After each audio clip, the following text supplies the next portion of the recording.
Assalamualaikum warahmatullahi wabarakatuh. Perkenalkan, nama saya Muhammad Rifki Albana dari kelas akuntansi A 2019 pagi dengan nomor NPM 12120191004. Di sini saya akan mengerjakan tugas UAS eh, pelatihan pengaplikasian Atlas oleh Bu Aulivi. Nah, ini meliputi A110, A1101, A1102, A1103, sampai C530. Nah, di sini kita sudah masuk ke beranda Atlas. Nah, pada bagian beranda ini kita hanya mengisi secara manual nih yang terdapat bintang 3 seperti nama KAP-nya, terus nama AP, nama klien, alamat klien, serta nomor telepon, NPWP, tahun buku. Nah, untuk yang bintang 2 ini terdapat beberapa pilihan yang tinggal kita isi drop down seperti tipe perikatan jenis, perikatan standar audit, dan standar akuntansi klien. Untuk bintang 1 itu biasanya terdiri dari enggak, maksudnya untuk bintang 1 ini biasanya terisi secara otomatis. Nah, ini di sini sudah terdiri dari nama kantor akuntansi publiknya atau KAP-nya. Itu KAP-nya nama saya sendiri, Muhammad Rifki Albana dan rekan. Lalu selanjutnya ada nama akuntan publik atau AP Muhammad Rifki Albana. Nah, ada susunan tim perikatannya, yaitu namanya nih, Vicky sebagai partnernya. Lalu ada Khalid sebagai manajer. Terus ada Atala sebagai ketua tim, Wahyudi sebagai anggota tim. Untuk nama kliennya PT Aset Masa Depan. Nama kliennya sendiri, alamat kliennya, sorry maksudnya ada di Jakarta. Nomor teleponnya 021 777 89999. Lalu ada nomor pokok wajib pajak atau NPWP di nomor 012334.567.8.900. Untuk sektor usaha kliennya yaitu ada perdagangan dan jasa. Status kepemilikan kliennya yaitu swasta non-go public. Untuk tahun bukunya yaitu tanggal 1 Januari tahun 2018 sampai dengan 31 Desember tahun 2018. Tipe perikatannya perikatan tahun pertama. Untuk jenis perikatannya audit atas laporan keuangan.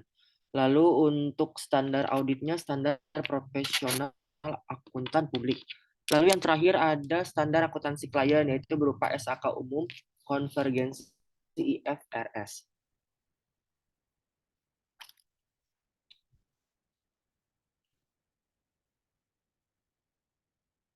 Nah, kita klik di bagian A110.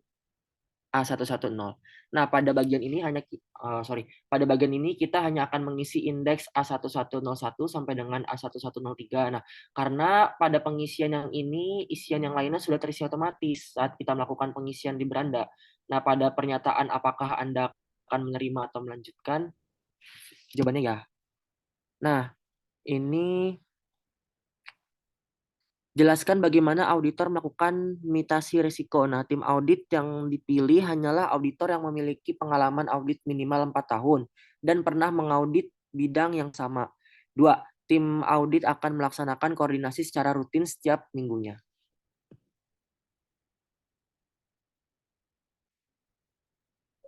Terus kita buka A1101. Nah, untuk A1101 cara pengisiannya ini setiap pernyataan terkait laporan keuangan terdahulu harus dijawab pada masing-masing kontak jawaban sesuai dengan kondisi klien. Lalu auditor memilih isu pelaporan keuangan terdahulu dengan pilihan drop down. Lalu auditor diminta untuk melampirkan dokumentasi yang relevan sebagai bukti untuk mendukung setiap jawaban yang diberikan tersebut. Pada akhirnya, kertas kerja ini terdapat kontak simpulan yang harus auditor isi secara manual. Seterusnya, untuk melanjutkan tahap integritas manajemen, auditor klik link back to A.110, kemudian klik A1102. Lalu untuk yang 1102, cara pengisiannya ini, pertama-tama untuk setiap pernyataan terkait integritas manajemen harus dijawab pada masing-masing kotak jawaban sesuai dengan kondisi klien. Lalu yang kedua terkait pernyataan nomor 6 tentang indikasi pencucian uang dan pendanaan terorisme, jawaban terisi secara otomatis. Ini berasal dari kertas kerja A1102.1. Maka auditor harus melengkapi jawaban pada kertas kerja A1102.1. Langkah selanjutnya, auditor diminta untuk melampirkan dokumentasi yang relevan sebagai bukti untuk mendukung setiap jawaban yang diberikan tersebut. Lalu kita klik A1103. Nah, cara pengisiannya bagaimana? Yaitu, pertama-tama daftar nama personel KAP-nya nih harus diisi dengan seluruh personel yang dimiliki KAP. Lalu dilengkapi dokumentasi pendukung terkait kompetensi dan ketersediaan waktu personel KAP. Jika jumlah personel KAP 10 personil, termasuk AP, maka yang dimasukkan adalah personel KAP utama yang kemungkinan besar akan menjadi personel yang terlibat dalam tim perikatan. Lalu langkah selanjutnya analisis kompetensi nih. Analisis kompetensi personel KP terkait dengan rencana perikatan auditor diminta memasukkan secara manual pengalaman dalam bidang audit dalam satuan tahun. Setiap personel KP selanjutnya menggunakan pilihan drop down untuk mengisi masing-masing pernyataan terkait pemahaman personel KAP mengenai entitas, standar audit, peraturan yang relevan, teknologi informasi yang relevan, penggunaan pertimbangan profesional dalam audit serta kebijakan dan prosedur dalam KP. Lalu analisis ketersediaan waktu personel KP terkait dengan rencana perikatan, auditor diminta untuk menggunakan pilihan drop-down untuk mengisi batasan waktu yang tersedia terkait perjanjian kerja antara tim dengan KP. Lalu selanjutnya dengan mengklik ke independensi untuk mengisi kertas kerja A1103.A. Pada kertas kerja A1103A merupakan kertas kerja untuk menentukan personel KAP yang terlibat dalam perikatan. Siapa aja sih perikatannya? Lalu eh, Anda diminta untuk menggunakan pilihan drop down untuk menganalisis pemahaman personel KAP. Nih, berupa kolom berwarna hijau. Ini kolom hasil analisis diperoleh secara otomatis. Lalu langkah terakhir nih selanjutnya pada bagian ringkasan kompetensi, ketersediaan waktu dan independensi personel KAP auditor diminta untuk menggunakan pilihan drop down untuk menentukan personel KAP yang masuk dalam tim perikatan, peran dalam tim, serta mengisi inisial nama secara manual sebagaimana gambar 17 nih. Dalam menentukan peran dalam tim auditor yang bisa memilih satu level partner. Apabila ada partner perikatan yang dilibatkan selain partner yang signing, maka partner perikatan tersebut biasanya dipilih sebagai manajer dalam kolom peran dan tim. Dalam tim.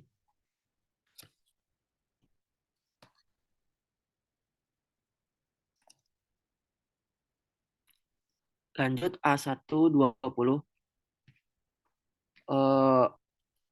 Kertas kerja ini digunakan untuk mengalokasikan waktu untuk setiap personel yang ditugaskan dalam perikatan audit serta merespon kondisi kompetensi sumber daya yang diperoleh nih dari kertas kerja A1103. Ini penilaian awal kompetensi sumber daya. Analisis ini diterapkan untuk seluruh siklus audit. Selain itu, terdapat penentuan penilaian mutu perikatan baik menggunakan EQCR maupun penilaian berjenjang dalam tim perikatan. Di sini ada berupa alokasi jamnya nih. Ada format-formatnya juga dalam aplikasi Atlas sudah terbentuk secara otomatis. Gimana sih cara mengalokasikan jamnya? Nah, yang pertama, rencana jadwal pelaksanaan perikatan audit yang telah disepakati. Pada bagian ini, auditor memasukkan data secara manual sebagai berikut. Di sini ada tanggal mulai dan berakhir pelaksanaan perikatan, yaitu formatnya berupa tanggal, bulan, dan tahun. Yang ini jangan sampai salah nih. Kalau salah nanti ke bawahnya salah, hasilnya bakalan incomplete. Lalu jam mulai kerja, lama istirahat, dan jam pulang kerja formatnya 24 jam. Selanjutnya jumlah hari libur baik Sabtu atau Minggu maupun libur lain atau hari-hari besar lain.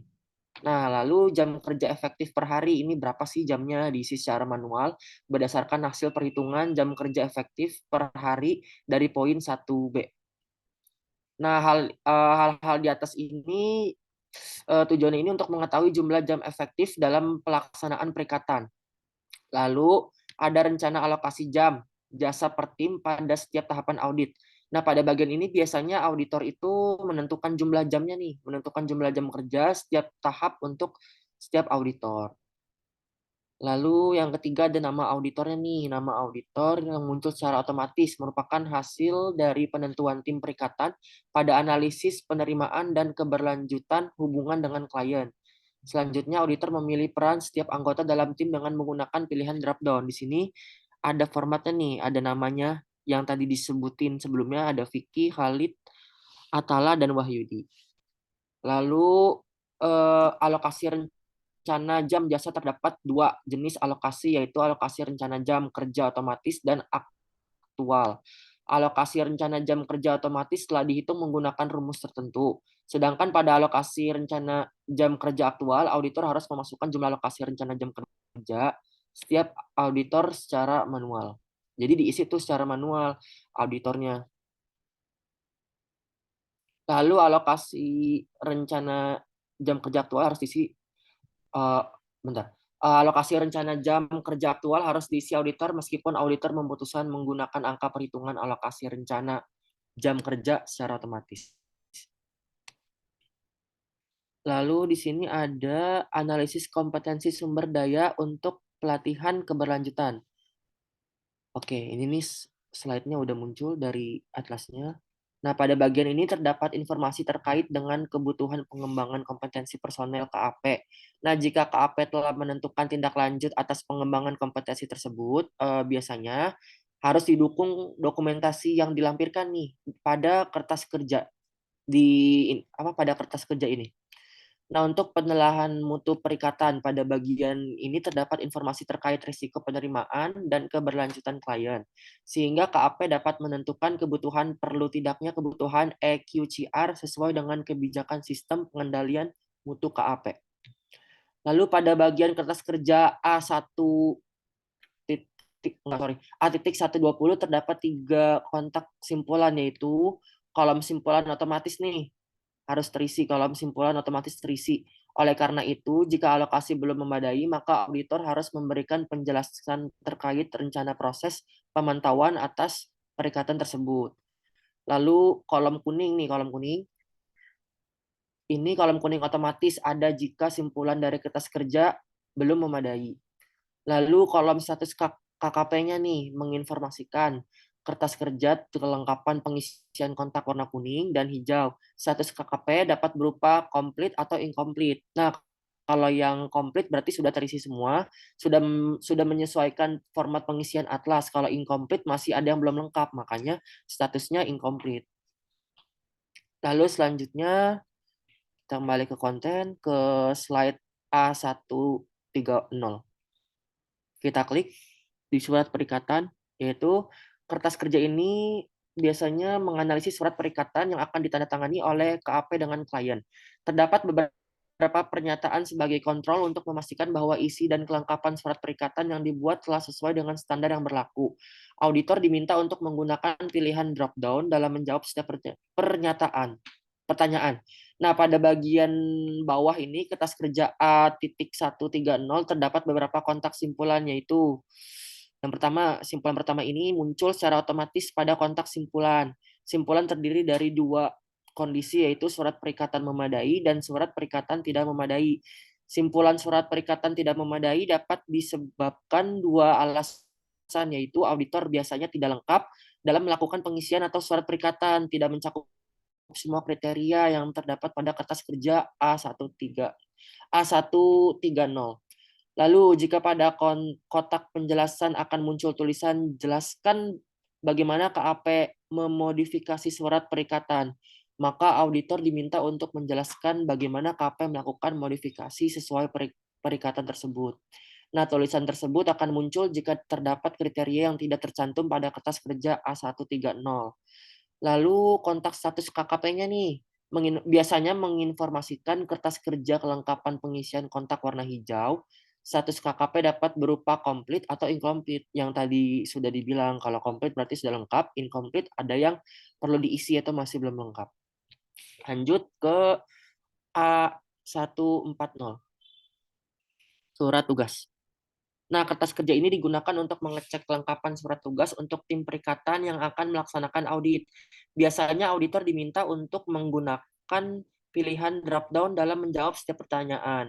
Pada bagian bawah kertas kerja A.140 terdapat beberapa kontak simpulan, yaitu simpulan pertama ini muncul secara otomatis pada kontak simpulan. Simpulan terdiri dari dua kondisi, yaitu surat tugas memadai atau surat tugas tidak memadai. Simpulan surat tugas tidak memadai dapat disebabkan dua alasan, yaitu auditor tidak lengkap dalam melakukan pengisian atau surat tugas tidak mencakup semua kriteria yang terdapat pada kertas kerja A.140.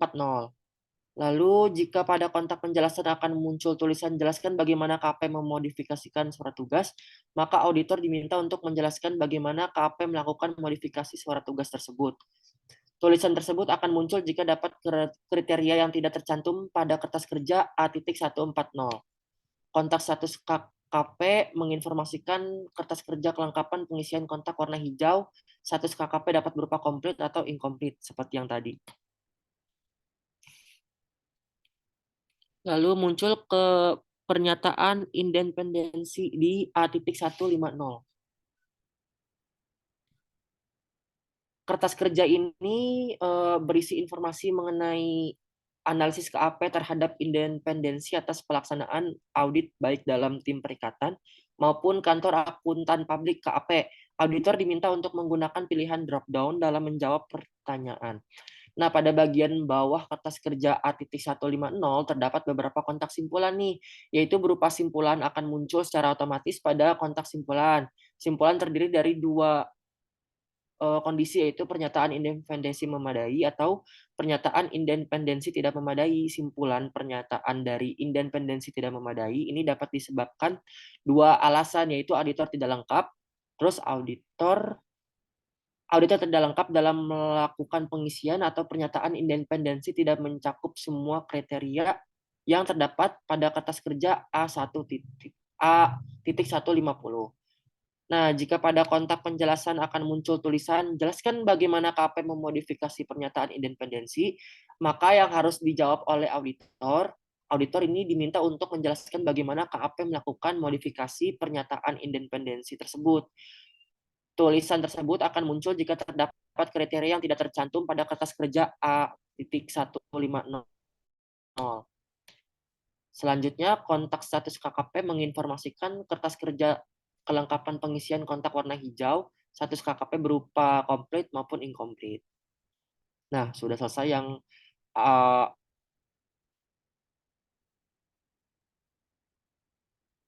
nah, langkah selanjutnya kita ke D, general. Nah, di sini kita hanya input data laporan keuangan. Sebelum itu kita harus mengisi awal pembukuan periode berjalan dan periode perbandingan. Kemudian kita pilih template kosong dan klik kotak merah. Kemudian muncul laporan keuangan. Nah, laporan keuangan ini didapat dari soal UAS Praktikum Audit nih, Atlas PT Aset Masa Depan, di mana kita hanya mengisi pada bagian warna kuning secara manual, dan yang hijau menyesuaikan jenis akun dari drop-down. Untuk yang kolom putih itu akan terisi secara otomatis, dan cek EBIT dan cek neraca jika laporan keuangan sesuai, maka kedua hal tersebut hasilnya balance. Lanjut ke C. Habis itu kan habis D, C.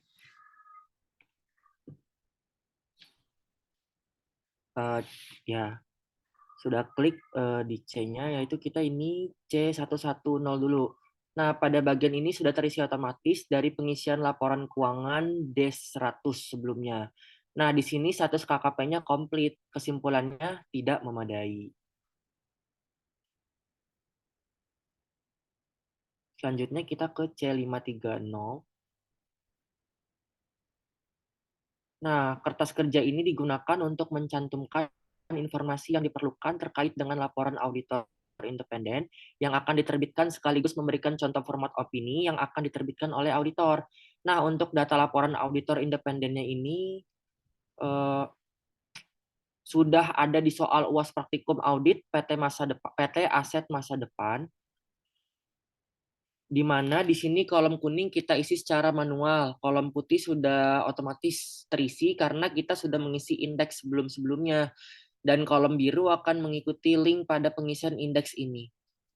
Kita klik checklist tambahan paragraf penekanan, suatu hal dan hal lain. Kesimpulannya, LAI telah memadai dan status KKP komplit. Sekian dari saya, kurang lebihnya mohon maaf. Billahi taufiq wal hidayah. Wassalamualaikum warahmatullahi wabarakatuh.